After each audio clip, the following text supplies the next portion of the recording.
আমরা এই মুহূর্তে গ্রামে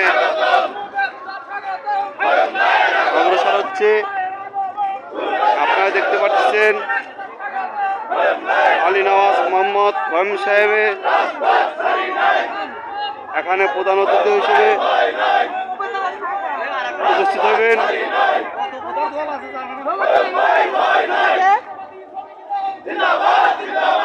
রাজবাড়ী গণমানুষের নেতা আলী নওয়াজ মোহাম্মদ খোয়েম সাহেব,